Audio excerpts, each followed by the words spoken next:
Everybody, my name is Chelsea, aka Sunspren, and I am back to talk about something that is not the Stormlight Archive for a moment.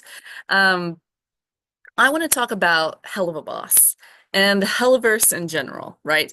Um, I've started so many videos on this for like TikTok and Instagram Reels, and I just decided that I have way too much to say and to talk about and to communicate, and I might as well just make a long video about it because that is what I want to do. First of all, I want to say that I adore the Helliverse in general. I think it's phenomenal. Hilarious, fun, gorgeous animation. And not only that, it's just unique.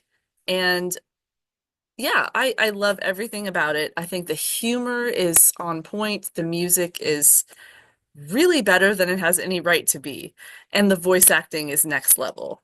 Uh, in fact, I typically don't even pay that much attention to voice acting and things, and this has turned me around completely in that regard. I'm also not usually a animation fan, but I tell you, I am now, because it's just really, really good. Anyway, I've read a lot of stuff online in the last probably 7, 8 months since I started watching Helluva Boss the very first time. Um, and I have to say that a lot of people seem to take this show terribly seriously in a way that kind of boggles my mind. There's a lot of very heated discourse about these characters and what they're going through and all of that. Hell of a Boss is basically a relationship drama. It's not always a relationship drama. It's also an action comedy, and it's also a lot of other things. But the things that people seem to take the most issue with are not the blood, not the guts, not the cursing or any of that. It's not even the raunchiness of it, but it seems to be mostly in the drama that people are really upset by characters' actions and their motivations. And I mean, I'm all for getting involved with characters and we hate who we hate, we love who we love. But I sense a distinct lack of the ability to sort of step back a little bit sometimes, right? And engage with maybe the big picture as opposed to really, really fixating on the details of some of these character interactions. I'm going to get into that, but there's just a lot of criticism out there that I think is, if it's not unfounded, it's really extreme criticism for a show that really tells you up front what it is, what it's meant to do, how it's trying to do it, and it doesn't seem to be trying to disguise its motive in any way. And it's really being misrepresented online as some kind of defense of SA, of all kinds of different horrible things, cheating and everything else. Um, and I just don't think that's really what the show's about at all. So I'm going to talk a little bit about that, but I also want to just talk about what I think in general, right? If you've never seen Hell of a Boss, I don't know what you're doing here. We're going to spoil all of it and everything else probably and has been Hotel, or at least we'll allude to it. Hell of a Boss to me is like Deadpool meets Disney, right? Meets a Disney musical. It's a blast and a half, to watch.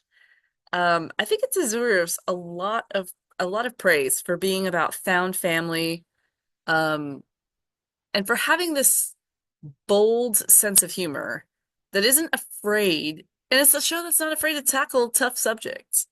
And they do it their way. They don't do it anyone else's way.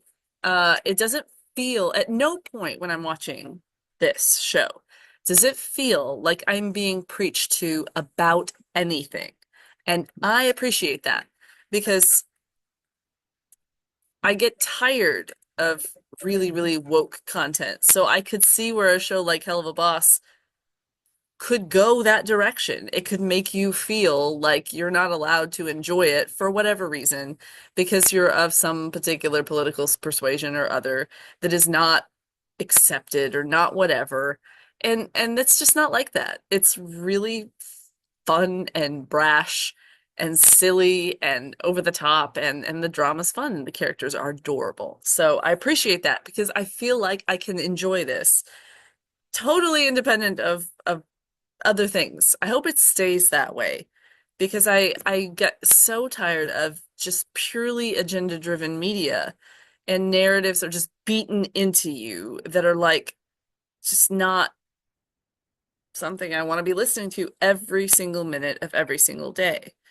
Uh, I don't want it to feel like a campaign ad, okay? No matter who the campaign ad is for. And it doesn't. It never has. And I appreciate that very much because that's not something everyone is able to achieve, I don't think, in their media these days for one reason or another. The humor to me is very millennial. And maybe that's because I are one, right? My bias may be showing, but I think it is peak 2000s humor. Like when I was a teenager, this is the kind of show we would have we would have written. I remember doing Dante's Inferno as a presentation with a friend of mine, and we set it to Monty Python's Always Look on the Bright Side of Life, right? And we played that music and we gave this presentation as though we were two demons. This kind of humor is right up our alley. This is what we sounded like in private back in the day, back before anyone gave a crap about how you said something or what you said to who on the internet, before it could be just, I don't know, ruin your whole life, right? This is how we talked when we were around friends, when we collectively hated somebody. You throw out whatever language you wanted. You didn't worry about the C word if it was going to offend somebody. You just didn't care. You just said it. Anyway, I get that vibe from Helluva Boss, and I appreciate it. It's a lot of fun. Uh, at its heart, Helluva Boss is about found family, right? It's about finding people who are for you the chosen people, and why they are. And here's where, I mean, this is super obvious. This is a show set in hell, right? All of the characters in the show are flawed up front. Just stated for the record, you know they are because they are in hell, right? The assumption going in is that every single one of these characters is fucked, right? That's the whole point. Um, so when, for example, Stolas presents a deal to Blitz and says, "Hey, let's have sex and I'll let you borrow this book that you need," that Blitz was trying to steal anyway when he tried to seduce Stelis the first time. You're not supposed to go, or maybe I don't think the first leap should be, oh my God, the power dynamic. Oh my God, he's assaulting Blitz and he's going to forever be the person that assaulted Blitz. Okay, yes. Stolas uses his position over Blitz, the same way Blitz tries to like use everything he can against Stolas initially. Neither one of them, both of them getting something they want out of this arrangement, which is not an equal arrangement, but it is certainly not just one person's fault that this came about, okay? It was consented to. Anyway, yeah, maybe you're gonna say it's under duress. Whatever. The idea, everybody in this show is screwed up, okay? And I love that. I think that starts everything off. When you set a show in hell, you can have different expectations. You've already established a baseline, and here's normal, and everybody is down here. So I don't think playing the game of like who's the bigger asshole here is the only game we need to be playing. Is it something we should consider? Yes, of course. We're asked, we see Mammon, we see Stella, we see people who are clearly below the belt in terms of what they do. seemingly for no reason as of the end of season two, or very little reason. However, again, when you set a show in hell, there's endless possibilities for how low people can go. And I think that's a great place to start characters. The Helliverse is so huge, right? It's going to be massive. It's a huge, it's a world with massive potential, is what I'm trying to say. You've got seven rings, one for every sin. You've got an amazing amount of just buildability. You've got characters and the way they interact and the way the sinners versus the Hellborn, like imps versus the Goetia versus the Hellhounds, and the class structure, and the potential for not just spin-offs, but imp revolution, right? When the imps are sick of being picked on and Blitz is now one of their heroes, after Mastermind. Um, I just love that. I think it's got a lot of potential as a show to run for a very long time, if that's what Vivzy wants. Now, Helluva we know has a like concrete ending, right? Like 4 seasons, but I mean the Hellaverse is what I actually mean. It could just keep going and creating new things if she wants to continue. And I love seeing something that has more potential than it's showing. I think that's been a lot of fun. Uh, and something unintentionally great about Helluva Boss is how meta it sort of is, or maybe it's just the way I viewed it. Right now, we don't have Mission Zero yet. That's coming in September. That's going to be like a new pilot for Amazon Prime, right? And for the new viewers coming in, because the pilot is not canonical right now. There's different voice actors in it. It's rougher, contradicts some things in the main show. It's just a non-canon pilot episode. However, watching that pilot and the early episodes, right? Something happens with the characters, right? Obviously, you have characters who begin two-dimensional, right? And become more three-dimensional, kind of metaphorically, as the story goes on. But as that's happening, something else that's happening is the animation quality is going up every single episode. And it's getting better and brighter and sharper and clearer and more polished. And the camera spins around, Stolitz at Mastermind. It zooms just beautifully in on Octavia and Sinsmus.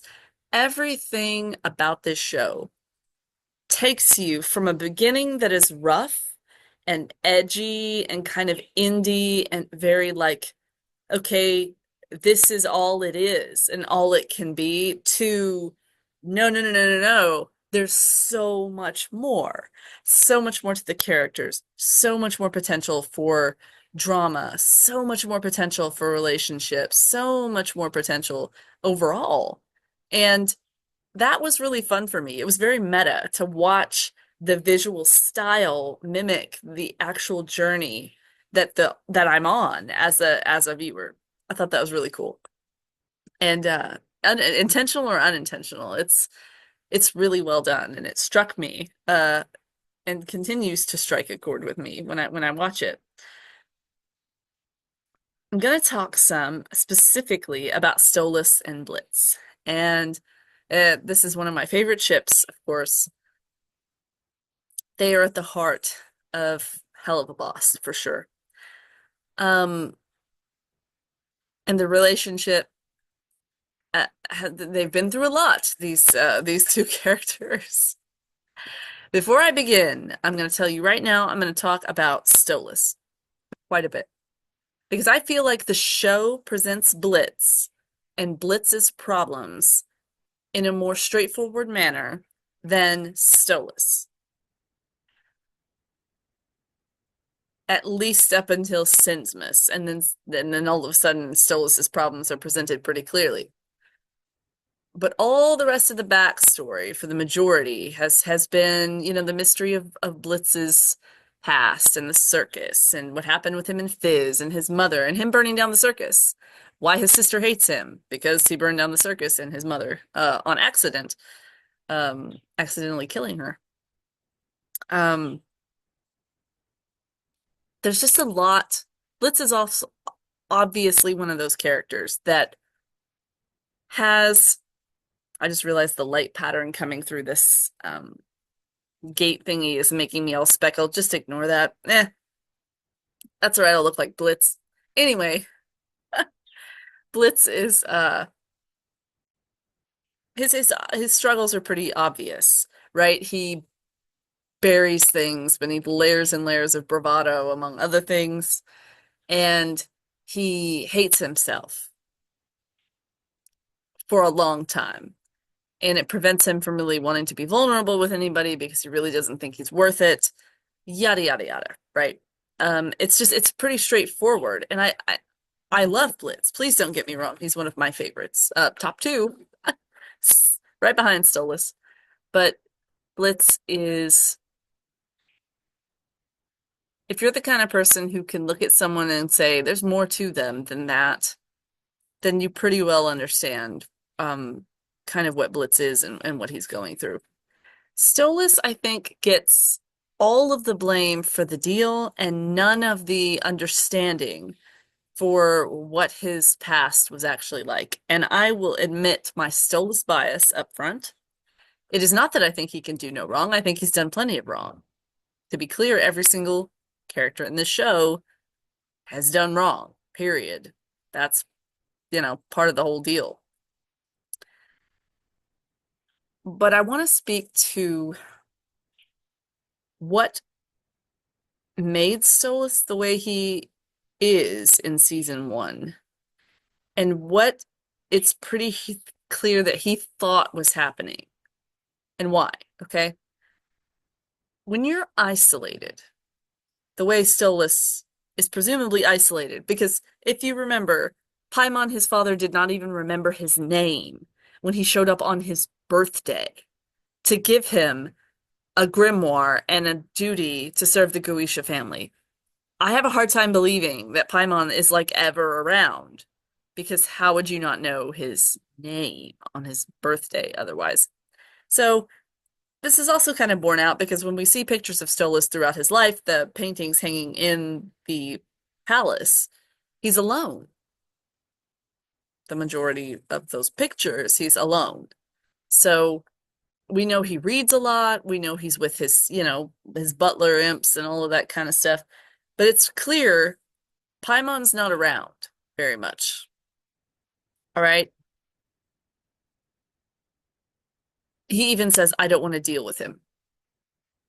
So, whereas Blitz had a very trauma-riddled childhood, I guess you could say, because Cash was beaten on him, is what it amounts to. There's at least one scene where it looks like Cash is going to hit him in a flashback, in Ghost Fuckers. But anyway, regardless of that, he grew up in a circus. It's evident that something was not 100%. His dad really didn't value him at all, but he had a family. Blitz had some concept of what a family is supposed to be. Okay? He loved his mother, he had his sister, he had Fizz. And unfortunately, they had Cash. But Cash the person, not Cash the money, right? He was yes, Blitz was expected to perform and all this stuff. But he knew what a family is. So when he breaks out of all of that, when he's an assassin and he's forming a business, he's also forming a family because that's what Blitz wants, because that's what Blitz knows. He understands what that is. Stolitz has no concept of what that is. We're not given any indication about his mother other than that her name was Octavia, and I think I read that on a wiki. Okay? His dad was clearly, Paimon was just Paimon. And the butlers are around. So if you can imagine for a second, a kid who has a giant empty house and is surrounded by books, and we're shown that, what we're shown in the circus episode is Stolitz reading this is my book on plants. This is my book on herbs. This is my book on frogs and toads. I've never had a friend to share my books with before. Okay? This is an isolated child. Reading is all he has to experience the world. Okay? Imagine for a minute, you're growing up by yourself, more or less. That's the only interactions you get are from this insanely, like, father figure who just pops in and out of your life and who's very, like, this is your duty, this is your job. The butler imps who are told to tell you that you're not allowed to have any emotions because excitability is unbecoming of a Goetia, and your books. Okay? Stolas learns about the world through reading, and it's pretty obvious when he encounters Blitz as an adult that he has no idea what he's doing. Okay? He has no idea like when he says, "You've come here to ravish me, haven't you?" That's straight out of a book. He has no idea how to talk to him at all. No clue. And then when Blitz makes a genuine, advance, Stolas is immediately on the back foot. Oh, oh, oh, oh. What? Because he has no idea about any of this. He's watching it in telenovela, he's reading it in a book. And that's that's what he goes to. Favors for favors, probably from some, you know, really racy romance novel that he read. I'm I don't think he cooked it up with no idea what he was doing. Anyway, my point is that he doesn't have any idea what he's doing, up to and including what he's doing with Octavia, because he has no role model for that. He doesn't know what you're supposed to do with a kid. So what does he do? He protects her to the best of his ability from all harm, including Stella, and takes all of Stella's abuse and shelters her from it, because that's all he knows. I mean, he does a pretty good job raising Octavia based on his own, experience. This is probably as close to good upbringing as you could get from somebody like Stolas who had nobody. And I feel for him so much because people are always accusing him of, of wielding all this power over Blitz. And I'm like, here's my argument, right? He holds power over Blitz 100%, but he doesn't wield it. He doesn't do anything with it.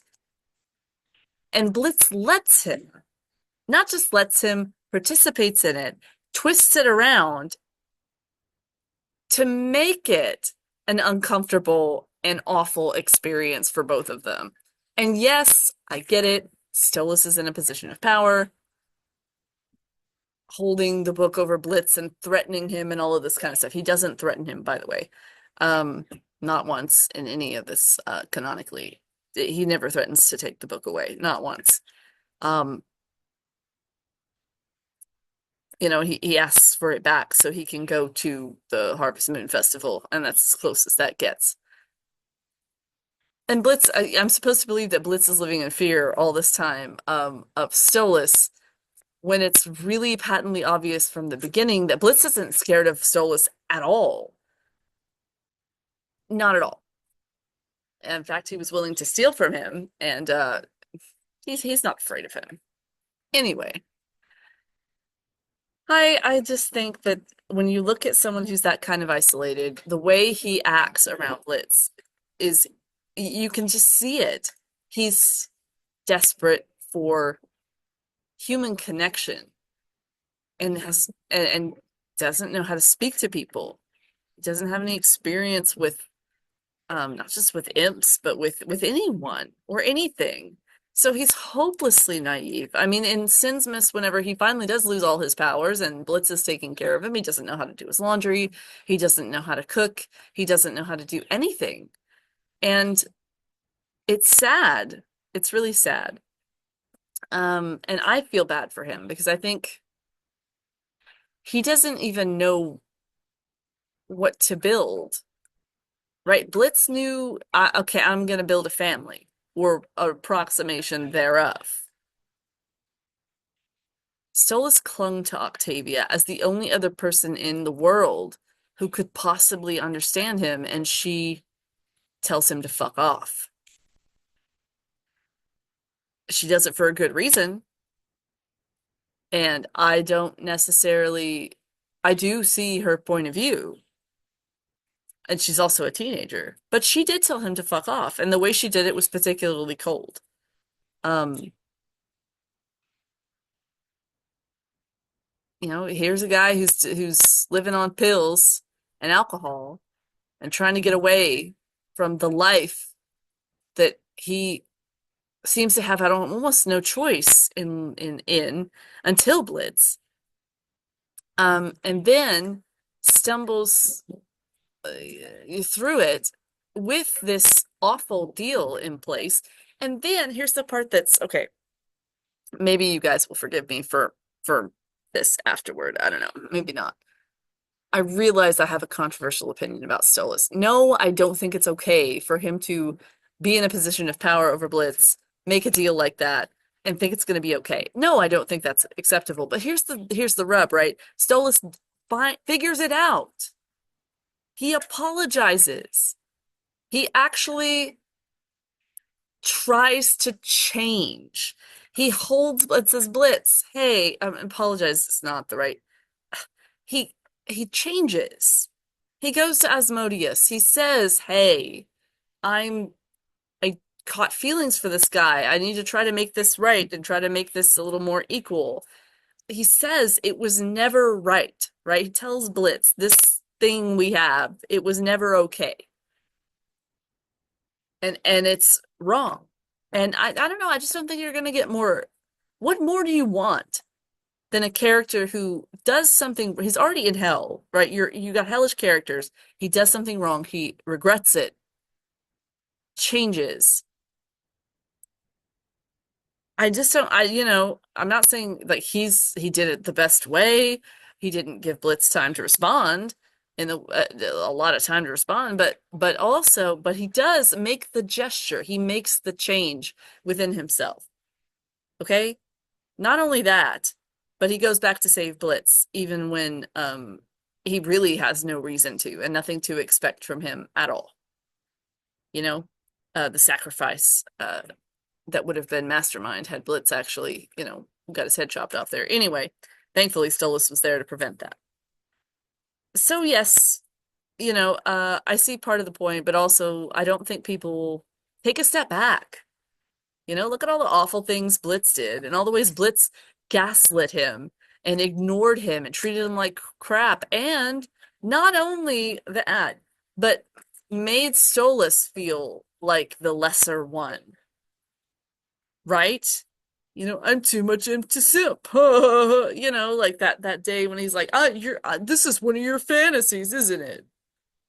Yeah, Blitz, because nobody could just have real emotions. Anyway, I love both of those characters. I think they're meant for each other. They're wonderful foils for each other, and they're so similar. And that's what makes it so fun, that they're so very different in personality, but so very similar at the core. They don't they struggled with they struggle with what the world is supposed to be, you know? And I love that. Was Stolas neglectful of Octavia? Yes and no. He sheltered her. He protected her the best he could. He taught her, gave her things, clearly loved her, but also does not tell her the truth. He doesn't level with her. He doesn't treat her fairly. And he neglects her as she neglects him. Like, I understand she's a teenager, but that doesn't give you carte blanche to treat everybody around you poorly. Put your headphones in and pretend nothing is happening right in front of you, okay? That's avoidance and pretending that everything's okay and trying to want to have something that isn't real. And she's young and she has, she'll change, she'll grow, but that's also not okay, pretty clearly. And I think Octavia takes it very poorly, that Stolas runs off with Blitz like he promised he wouldn't, and she's not being adult enough to take into consideration any other factors. Um, what else do I have in here?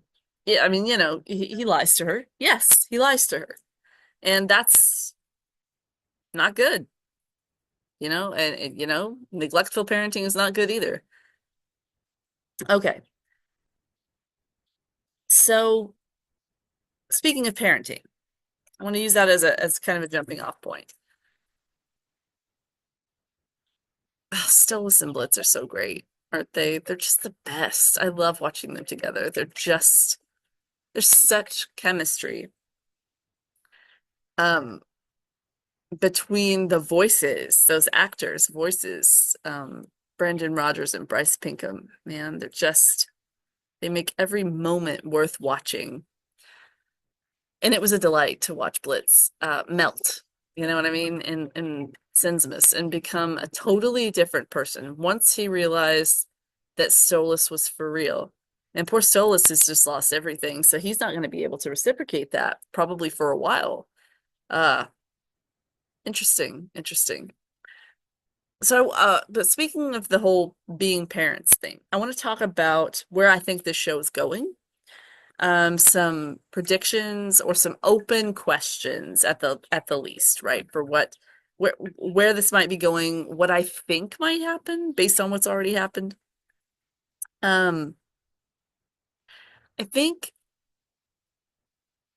one of the sweetest little things that I've started to pick up on is what Octavia and Luna have in common versus what they need and aren't getting from their current parental figure that the other one's parental figure could really easily provide. Blitz has this fantasy in Sinsmas that it's him, Stolas, and the girls together as a family, right? And I think that is going to happen in some form because we'll start with Octavia. Because Octavia's trickier than Luna, I think. Octavia, we just talked about her, right? She's sheltered, she's been lied to. She's not treated like an adult. She's not, Stolas shelters her and keeps her away from problems. What she needs is to be treated like an adult. She needs someone to look at her as almost an equal, maybe a guiding hand, and be like, hey, you need to smarten up a little bit. You need to understand what's really going on, and I'm going to level with you. I'm going to treat you like an equal. I'm going to tell you like it is. I'm going to remove whatever rose-colored glasses you had on, and I'm going to show you what is. And trust that you can handle it. And who's the perfect person to give her that? That kind of parenting. It's Blitz. Blitz would be marvelous for Octavia. Because he's going to sit there and be like, hey, yeah, I agree with you on this. That, though, no, you need to look again. Look again and think and come back to me and we'll discuss it. Yes, I would, and some actual trust, some not holding her with the little mittens, but like coddling her. Somebody who will actually just directly take her on. All that she is, take it on, face first. And I think she needs that. Um, Blitz would be wonderful at that. Fantastic at it. And Luna, it has been revealed in Mission Orphan Time. I think the purpose of Mission Orphan Time was to show us that Luna is gooey. She's still gooey on the inside. Okay? She has been through a hard life. She had to grow up fast. She was in an orphanage, so that means she was abandoned. Picked up by Blitz when she was like 7, adopted at like 17. She's had the extremes, right? Absolute abandonment and neglect, and overwhelming sort of unconditional adoration from Blitz and nothing in between. None of the like gentle, nurturing warmth and kindness that a parent would give you as a child. You know, the way you would speak to a child. And I think the whole point of Mission Orphan Time was to show us that that actually is something Luna craves. To be, to have someone who just looks at her and sees her and loves her anyway. Not in that way, in that nurturing, wants to take care of them. And I know that Blitz does. Blitz just loves her. But Blitz is like 150% up in your grill at all times. He's right here all the time. That's not the same as someone just putting on the gentle kid gloves and saying, hey, let me give you a little advice, maybe? Would that be okay? How are you feeling? What's what's going on with you? And let's see if we can maybe think about this, that, or the other, right? Let's talk about it. Let's, and work with her. And I really think that's something she wants. She wants that experience. Um, and Stolas is perfect for that. He's just made for that. That's all we see him give to Octavia is the, oh my Starfire, and I'm so proud of you. And but also not in the way that Blitz does it, but like there's just something really like when he's holding Octavia when she's young and singing about how it will be okay. And that he'll never be far away from her and that she just, not to be afraid, and it's just so gentle and touching. And even when he apologizes to her in Lululand, when Stolas apologizes to Octavia, and he says, I'm sorry I don't have the words. You're right, you are too big for this place anyway. It's just where would you like to go? I'd like to go to, oh, can we go to Stylist Occult? Like, what would you like to do now? Just nurturing kind of stuff. Anyway, I really think Stolas and Luna would be wonderful together. Stolas would be able to look at her and give her just a little of that, just enough, gently, gently, and with a little restraint. And, not like Blitz, who's just like, all in all the time, who can kind of dial it in. She can really use that. Anyway, I just think that's neat that they need and perhaps crave the others, the parentals like style. I like that. We're gonna get a lot of parenting in the season 3, thanks to Millie and Moxxie. A lot of people hate that too. They really hate that Millie ended up pregnant. And I have to say, I'm not a fan of pregnancy tropes, but I don't have a problem with Millie getting pregnant because I don't have a problem with any of these characters. I trust this. I trust Vivcy, right? Like so far there hasn't been a single character that I'm just like, oh, this is awful. I think it'd be really interesting to see if Millie and Moxxie keep the baby, whose decision that ultimately becomes. If they do this thing together, if they decide to proceed with it, either way, I think there's interesting outcomes. I think they'll probably have the baby. I think that will change Millie's role in the company. But I think everyone's role is already changing, and people are like trying to pretend that's not the case. But these characters have changed a lot since season 1, and the business is changing. Because as Blitz says in Sensimus, I don't really want to do this job. And if y'all will harken all the way back to like episode 1, the murder family, Moxxie is the one who's saying, I think we could be a little more picky about our clients. We don't have to do every job that comes in here. We could be a little more selective, I think is the word that he uses. And I think Blitz is going to come around to that there's a lot of assholes who deserve to die. He doesn't mind killing them, but he also doesn't want to get out there and just be killing random innocents because that's no longer who he is. And I don't think that that is who IMP is becoming. So I think, Millie will struggle with not being top assassin queen for a whole season. Sally may have to step in. Sally may have to step in. There may be other, factors. Uh, but the relationships are all changing. I think Millie and Moxxie were just like this dream team, the perfect couple. Nothing bad ever happened really between them that wasn't immediately resolved. And that's going to change. Millie and Moxie are going to bring the drama, and Stolitz and Blitz might eventually slide into the couple that everyone is sick of because they're so grossly into one another. Um, and that's good. It's good for everyone to kind of change and evolve.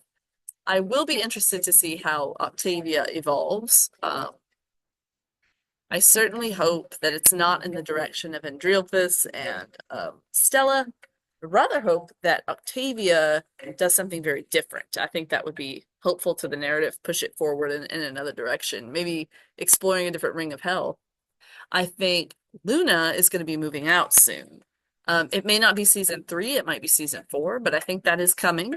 And Blitz is not going to handle that well because he's going to take it as a rejection of him when really it's just the next step of her journey as a person is she's going to realize that she has friends now. Yeah, she didn't have a lot of money, but she could bunk with some friends and have roommates and be a little more independent and a little less of Blitz's baby all the time. Oh, baby, She could still work with him and see him all the time. He can still be her dad, but she can develop in her love life, her own whatever life she wants. And Blitz and Stolas are probably going to be developing their own life. And I'm sure she's going to see that and think, he deserves a chance to build something, and so do I. It's change is not that this is the enemy of everything, even though in my personal life it often has been. But anyway, I think that's ultimately what the show is about development and things that challenge your relationships. Oh, a baby. Oh, geez, yeah. Moxie and Millie are gonna have a hard time with that. Millie because she just doesn't want to quit working, I'm sure, and being a badass. And Moxie because, he's gonna have to confront all that stuff that happened with his dad and his mother and his parents and that whole thing. And I'm sure Millie didn't really want to have kids. It's entirely possible. It's kind of hinted at that she wanted to get out of Wrath. And she did get out of Wrath. And Sally Mae in Hell's Bells, the short, says, "Hey, you never come to visit us."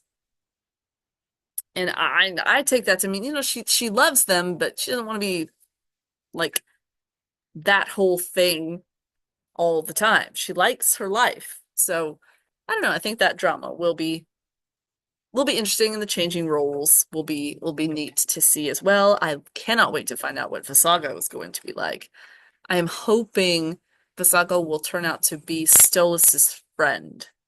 Because if I remember correctly, Blitz said, Stolas always told Blitz, "You were my first friend." Doesn't mean his only friend ever. Hopefully Visago will turn out to be an ally of some kind. Now here's some other predictions and things. These are a little more out there. A little more, get your tinfoil hat ready, people. I want to say that because I think that's going to happen, that the family, even if they're not living together exactly, the family with Stolas, Blitz, Luna, and Octavia is going to happen. That makes me think that Barb is not going to be part of it for very long. Barbie Wire does not care for her brother Blitz. She's made it pretty evident she doesn't want to see him. She's in and out of rehab. She has a lot of her own problems that mirror Blitz's problems. And I think rather than everyone getting a happy ending, I think Barbie might be brought in to the whole found family thing temporarily and then turn her back on it and decide that that's not what she wants. She values something else more. She changes her mind, betrays Blitz, or just doesn't isn't vibing with it and doesn't want that anymore. Doesn't want that. I think that's and dies. Maybe not as a result, but eventually dies. Um, maybe ODs or something. I think it's one of those things that could be like an alternate path. Like not everybody gets over what happened to them. Not everybody evolves past their trauma, and not everybody can accept the change, right? And and not everyone will. And not everybody dies as a result of that either. So maybe she'll just survive and not want anything to do with them. But I think that if we get one, we won't get the other, that kind of thing. Uh, oh, a prediction that I can make that's very easy to make. We're gonna get a prophecy at some point, right? I mean, you cannot have a prophecy built character like Stolas was. Multiple times it is said, "Hey, my job was to, search the stars for prophecies." And for them to not have actually really had a prophecy other than the little things Stolas has said about Azathoth's tears and um, predicting some celestial events. Um, I think we're overdue for a big prophecy. And I wonder how that's going to go. Because if I were writing it, I know what I would do, but they may not choose to do that. They might choose to give all of that to Octavia when Octavia is of age and really let her do that part of the work.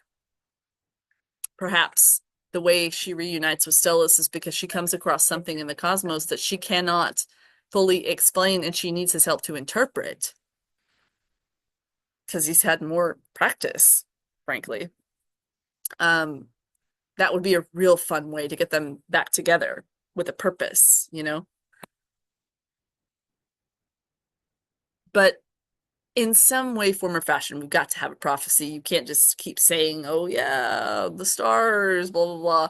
All these beautiful backdrops, much lavish attention given to the fact that Stolas um, and Octavia are connected to the stars and not then have a prophecy of some import. So looking forward to that eventually popping up. Um, what else? The real tinfoil hat can come out now. I'm curious about of course there's the dorks, the cherubs, Striker and Crimson and all of them, and whether or not we're gonna get some really big, weird villainy team up, or if it's just gonna stay, separate, for the most part. We know Has Been Hotel is more epic, right? The story is on a bigger scale with heaven and hell. And I wonder if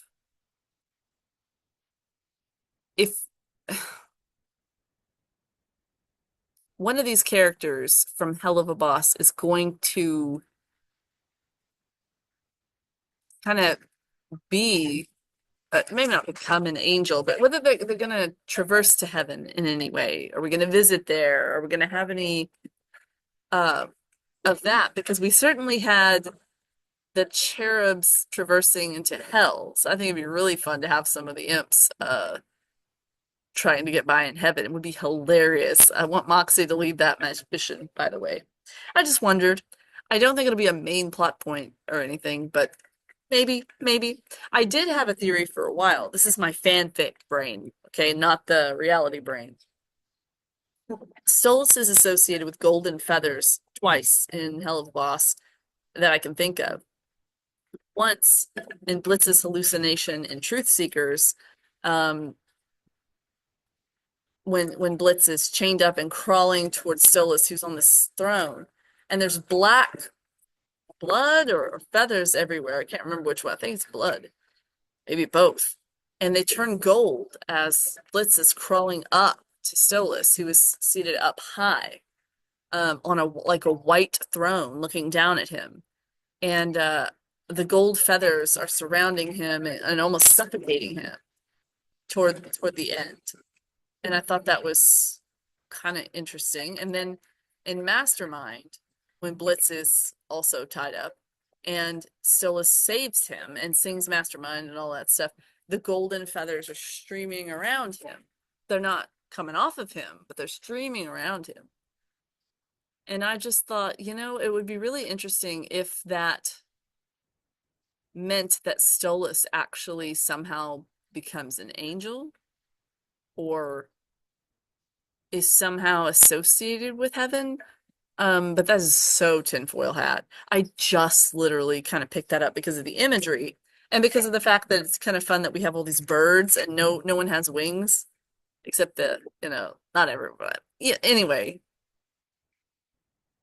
I just thought that would be a kind of a fun and also potentially heartbreaking thing if Stolas died and then I mean, you don't die and go to heaven when you're hellborn. But if he did somehow forgive Stella, his abuser, or forgive the person who kills him, that would be really interesting to see. Make us maybe he makes the sacrifice and forgives somebody, and somehow he's heaven bound. That would be crazy. Anyway, don't think it's gonna happen, but I've been noticing something weird with Blitz, and I can't tell if this is just quirky hellborn stuff, kind of fun stuff. Like Luna, right? She always has trouble lighting her cigarette lighter. And the Goetia are able to just boop, like Octavia can make her just light a flame on her thumb super easily. Um, uh, what's his name? Stolas does it more than once. Um, or at least once that I can think of. Anyway, it doesn't matter. The Goetia can do it.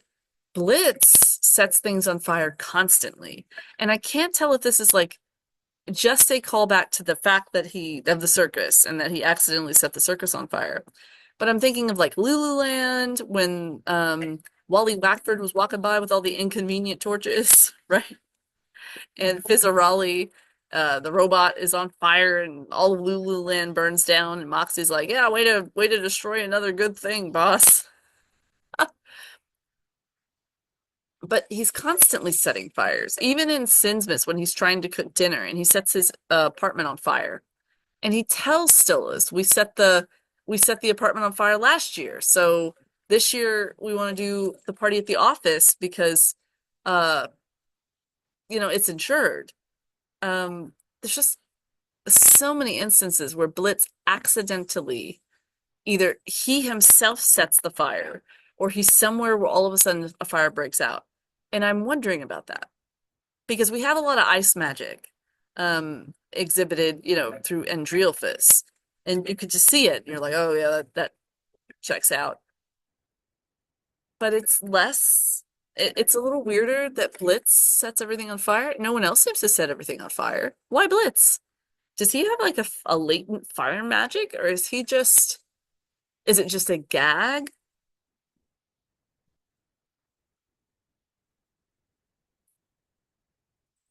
Blitz. I mean, explosions seem to happen around Moxxie a lot. Anyway, I I'm not sure if that goes anywhere or not, but I just thought that I observed it, so I thought I'd talk about it. Another thing I observed, and I have no idea if I'm really picking up on anything they're putting down or if I'm just being crazy, but I've noticed some really weird, again, this could just be part of the story. Earth is quirky, ha ha ha, Earth is weirder than hell in a lot of ways. Uh, or if these are legitimate kind of world building elements, plot devices that are moving some in a certain direction. So we have all these shorts. Um, and I'm going to ignore Hell's Bells, the first one. Every other short has something in it that indicates everything is not going great. This isn't abnormal. Something is abnormal about Earth.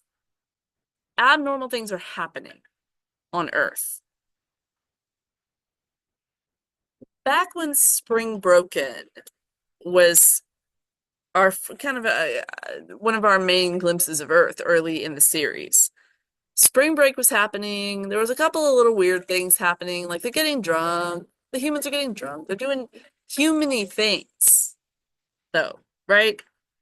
It's not out of the realm of the regular revelry of spring break. Nothing we saw was, except for when Verosika uh threw her um flask out there and the giant fish monster showed up. But that was a direct result of something someone from hell did, right? That wasn't like created by the humans anyway, or about them. In Mission Antarctica, we have random, really racist penguins with no origin, like vicious, psychotic, evil, angry penguins. All right. It was hilarious, but that's odd. You know, the way they swarmed and the way they were just like, oh, enraged and stuff. Okay, penguins? Really? All right, fine. Weeaboo we had the amulet that repels demons. Totally unexplained that this girl randomly picked up an amulet from an anime she watched and it worked. It worked against Blitz multiple times. She had to take it off so he could kill her. Weird how that just popped up in an episode and then disappeared. Okay, then we had chupacabras. And at the end, Blitz puts a little sticker on the goat's forehead and says, basically an IMP VIP. And that goat turns out to be more or less Chupacabra, right? The goat cult leader at the end, which was weird. Then we had Orphan Time, and the guy, Mr. Wrigglers, I think his name was, he says, well, I've been happily married to my wife for 70 years. And you're like, wait, what? 70 years. That can't be right. You don't look 70. Nobody calls him on it in the show, but you're looking at him as an audience member going, that's not right. That doesn't make sense. Every single reviewer and commenter I have watched react to that scene said the same thing. Wait, 70 years? Every one of them picked it up. Okay. And then by the end of the episode, it's almost forgotten. And then Vivsy dropped some merch for that episode. And the merch has the dates. Yes, that guy was married to his wife for 70 something years because he's actually like 90 something years old, like 92. Why does he look like a young man or relatively young, 40s guy if he's 90 years old? How's that? Was he even human? Like, what is he? He appeared to be human when Blitz killed him. And when Luna shot him, he bled red. But something's wrong with that. That whole thing. Something's odd about that. And then we had the bad driver, the drive-zo kind of episode. And that driver was already foaming at the mouth when Blitz rolls down the window to yell at him. Like, he's literally foaming at the mouth. Drugs, seizure, crazy, rabid, whatever. But what I'm saying is all of this points to there's something really effed up happening on Earth. Because worse things, really twisted stuff and oddities are happening on Earth. And I wonder if that's not the point. Like something is bleeding over. The realms are the veil between realms, if you will, between heaven, earth, and hell are getting kind of thin.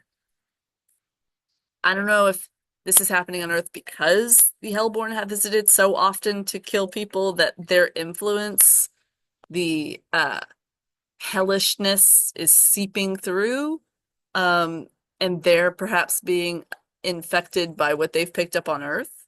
That would be kind of funny. If they keep going to Earth and being, softened by just the presence of being in another on Earth, and Earth is being tainted by them. That'd be really funny. I don't know if that's really what's happening. I've heard mention online of a root of all evil that is supposed to appear in this show. A root, I guess. And I don't know if that has anything to do with it either, but it sure seems like some weird stuff's happening on Earth is what I'm saying, and the shorts are really pointing it out. Let's see, I don't know if evil is leaking into the human world or what, but corruption certainly is in heaven, so anything is possible. Oh, I think that is most of it. I have a lot of questions. Like, are we going to finally get this imp revolution? The classes, the hellhounds are at the very bottom, followed by the imps, the Goetia, the Sins. Um, like to see more from Sloth too. I think Sloth will be an interesting place to visit. We know what the people are like there. That they're terrible. That one lady that was the nurse at the hospital they took Luna to. Ugh, she's terrible. But Belphegor is an interesting has a potential to be an interesting character. Envy as well. And I think if I had to predict something else that might happen, I think we might get a Stolas and Visago are friends and Blitz is jealous of whatever they have for a short period of time. Not very long. But I only say that because we need to work envy in somehow as a concept. Uh, and it would just be kind of perfect, I think. Um, Leviathan is another really interesting sin. Can't wait to see if she figures in. She's just a background thing, what that's about. I love how Mammon tried to hit on her too. Gross. But it would be fun to watch Mammon actually try to fall in love with somebody. That's, he's greedy. How does greed, the embodiment of greed, show love? Be really fun to watch. Um, totally just BSing at this point. Uh, yeah, I think that's pretty well everything I wanted to talk about, although I didn't do as good a job talking about Stolas and Blitz as I wanted to, because I think they're so wonderfully complementary of each other, and their problems are so relatable. I think that's what boggles my mind about what pisses me off about the way people talk about this show, and oh, it's just so lame, it's so cringy, and can't believe you like that, and it's awful what Stella's did to Blitz, or it's awful what Blitz did to Stella's. Yes, it is awful, but also that's part of life. People disappoint you all the time. You have to, if you're gonna build anything real, you have to start by understanding that people are real and their problems are real. And sometimes they don't you're lucky when it fits together, when you can help one another and you can do some good for each other. That's it's special.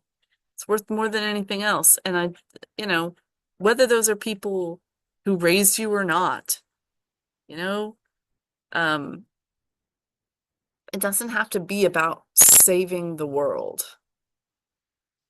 It can just be about saving each other, sometimes from yourself. Uh,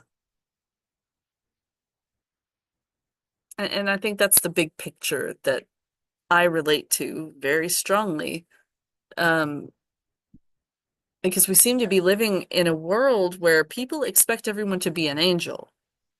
And or not even that, like where you expect everyone to be, or on the flip side, you either expect everyone to be a perfect angel, or you expect them to be a complete perv. And you take even the good people and you pick them to death with by nitpicking every aspect of their life until you find something that casts them in the bad light that you wanted them cast in, and then pull them down off the pedestal. I just, I think the big picture here is that these folks start off in hell, so they only have up. The only way to go is up. And really that's how we should feel about humans, because that is not so very far off from what we are dealing with and from us. So yeah, anyway, that's my pretty comprehensive reaction slash review of Helluva Boss, where I think it's going. Ultimately, in the end, I actually don't have any idea. I suppose we're supposed to um come together with Has Been Hotel at some point. I take it that will mean the exterminations will hit. Boy, IMP during the exterminations, that would be something else. Come back and everyone's dead. What the happened here? Guess they would know because it happens regularly. But anyway, um, it would be fun to see certain characters interact with one another. I think Fizzarolli and Angel Dust would have a lot to talk about performing and the dangers of performing and how you perform and why you perform ultimately. Uh, that would be fascinating. I would love to hear that conversation. I could have a whole episode of just that conversation. Blitz and Charlie was already funny in the little preview, not preview, the little teaser thing that we got. Oh, who else? I mean, there's just so many pairings that would be fun to see. And of course, I have my head canon about if Helluva Boss went epic, things that could happen. I just don't know that that's the purpose of that particular show. So still kind of thinking about that, I guess. But overall, that's where I'm at. I just love it. I find it so fun and endearing. And the fandom has been fun to watch and read lots of really great fanfic.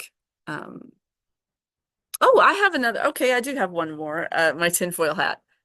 Wouldn't it be neat if Stolitz actually got published, or if he got to write for Telenovela, the TV series? I don't know that he's going to want to be. I think he will always enjoy being Blitz's secretary. Maybe not always. She certainly didn't. Okay, let me rephrase all of that. Stolas could grow to enjoy being a secretary at IMP, but I think it would be really neat for something that has always been considered shameful or less than to him, his obsession with romance and his whatever, for that to become profitable and give him joy and give him agency for the very thing that held him back for so long, maybe from being more real, from understanding reality, for that to become something that he can really be proud of, for it to morph into something that is truly his. He owns it. I think that would be really neat. I don't know if that will happen, but I would like that for him very much. Um, I have lots of wishes for all of these characters, and I hope that we don't get too much pain. Brandon Rogers was on record the other day saying that he recorded something for Blitz, of course, and was just crying. It really was emotional, and I thought, oh, please, God, don't let anything happen to Luna or Stolas. All right, please. Blitz can't handle that.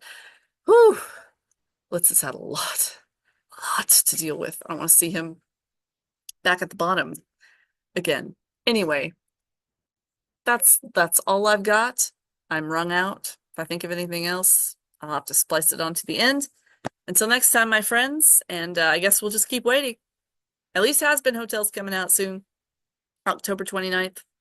And we'll still be getting shorts. Keep my eye on those. Talk to you later. Bye-bye.